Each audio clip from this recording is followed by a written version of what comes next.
If you're not following the rules that are in place and the policies that are in place, you shouldn't be here. So then why did you vote for Donald Trump, ensuring that he wasn't put in prison for the 34 felonies that he committed?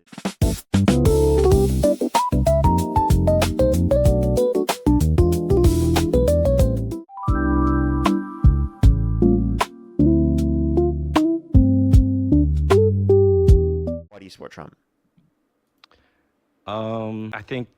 I think the economy is going to continue to do better. I think the war was pretty negative for us. I think it's drawn out longer than it should have. But I think long term, the economy overall will be doing well with him as president. Okay, can you name one economic metric that's got better off since Trump got in office? No. Okay, so can you name one economic policy that Trump's passed that's made the economy better off for working class people more than it's made it better for rich people? I think regulation on immigration and being more particular about people that come into our country is super important. I think our borders have been too open in the past. And how has that materially negatively impacted the average person? I think there are jobs lost, and I think that our economy does suffer supporting Americans that aren't working because those jobs are occupied by illegals. So do you think job growth is better off right now than what it was when Biden was in office? I know that you're going to tell me that the numbers don't say that. Yep.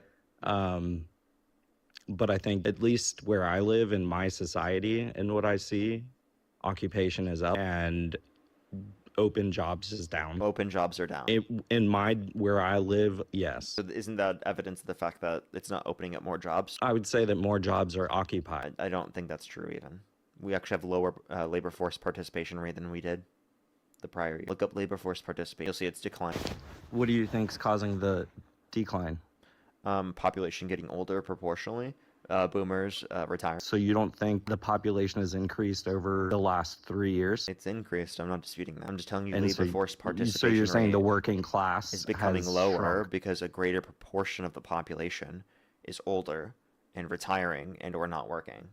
And where do you get that from? Our fertility rates have been below replacement rate since around the 70s. Okay. So in order to offset that, a way to do that would be by advocating for more immigration so that we can have a greater proportion of our population that's working to ensure that we have the necessities for people who are older on Medicare and Social Security for longer periods of time because of increasing life expectancy. And so why are so many of the immigration situations that are happening illegal? Why are there so many illegals in the United States? So there was less than 4 million undocumented immigrants that came to the country under Biden's administration. Okay, but I'm asking, why are there so many? Like, what's so difficult about following the process and the rules that are in place to get legal immigration?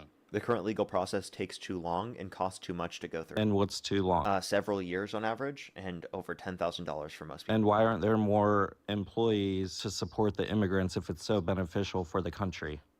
We should be investing in that, and that's what Democrats wanted to do. It's just that Donald Trump called for people in Congress to undermine a bipartisan border bill that would have addressed that to a greater extent. And to what benefit? It would have made the legal process go quicker. Plus, Democrats have been advocating to do that for a very long time. To what benefit? Like, how did that benefit Trump? Because he didn't want Democrats to get a win on the border. Just purely a win on the border. Yes, because he wanted to run on we need to do mass deportation because Democrats have open border. And do you believe what's your belief on the border? What's my belief on the border? Yeah, like what should the process be? How do we deal with the illegals that are currently in here? Quick legal process. I think undocumented immigrants who haven't committed a violent or serious offense should be given a pathway to citizenship where they don't have to leave the country. And how do you identify them? You give them a pathway to citizenship if they haven't committed a violent or serious offense. That will incentivize those that meet that criteria to go through the vetting process.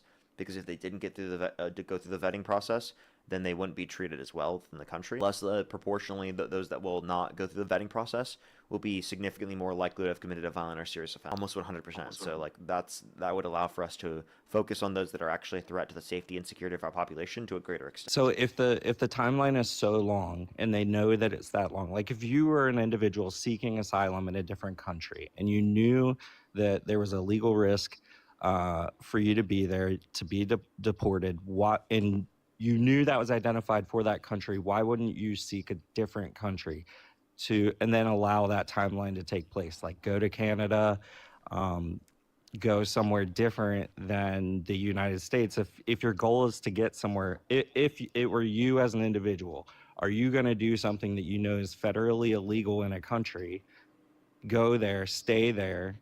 If you knew there were other options that you could stay at, if you knew you could go to Canada instead and let that timeline take place? It might be harder to go to Canada geographically. Really? Yes. As a person, as a human, you think it's difficult to get to Canada? Yeah. Geographically, for a lot of people, yeah. The way in which they're traveling to the country and documenting. Yeah, I don't agree. I mean, I just put myself in that situation. I'm not going to go to a place that I know I'm going to get in trouble at or break the law. Like, just being there is breaking the law. I'm not going to They go have there. laws Just in as a both Canada mature and the U.S. No individual. one's disputing that. I don't know what your point you're trying to make. I'm saying, like, the situation shouldn't be here to begin with. It shouldn't be an option for individuals, and that they are here illegally. I support 100% deporting, whether or not they've done something harmful or not. If you're not following the rules that are in place and the policies that are in place, you shouldn't be. Okay. So, like, you think if someone violates the law, they should be held accountable for it in every single circumstance? Yes. Okay.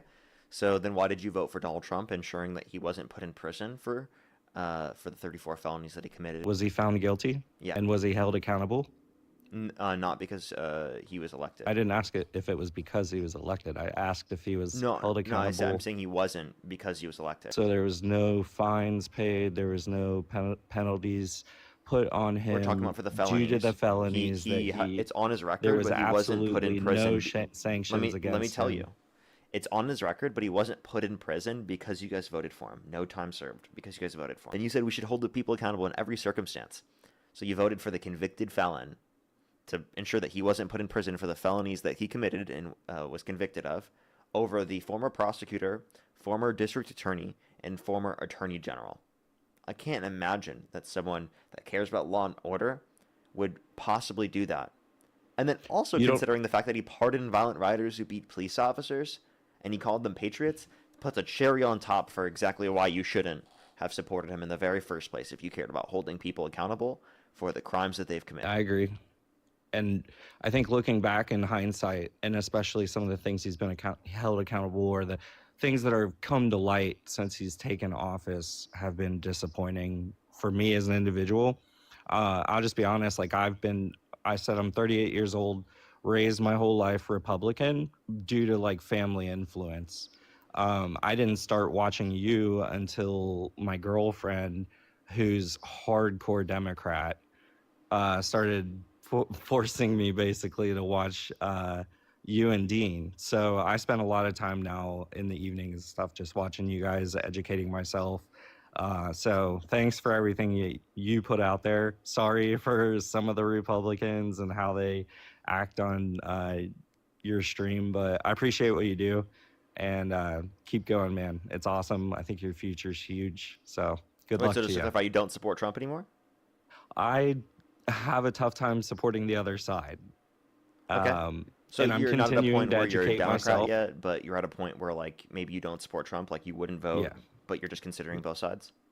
Yeah, and I feel guilty like not voting at all, and I would need to educate myself enough on the Democrat side to like really put faith in what I'm voting in, because in the past, like I said, it's been family influence, so it's like vote Republican, vote Republican, vote Republican. And I think I do represent a lot of like Midwest people that just do what their family told them to do. Yeah, I grew up in a conservative Christian household in Iowa.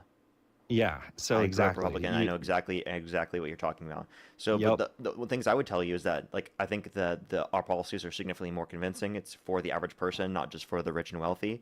And I think that's going to be representative of your values to a greater extent, comparative to what we see within the current Republican Party. And obviously, you can hear me out on that and hear the arguments, and I think I'll provide them for you. But it does seem like you're at a point where you don't support Trump anymore. So I think the best that would be is like just hear my arguments against the Trump supporters. You'll hear why Democrats are preferable, and it's oftentimes because of like the healthcare policy, childcare policy they advocate for. It's more in benefit of the average American rather than focusing on the interests of the rich and wealthy. Awesome. Thank you. Appreciate you coming up. All right, bye. Let's go on the next individual. Only send a guest.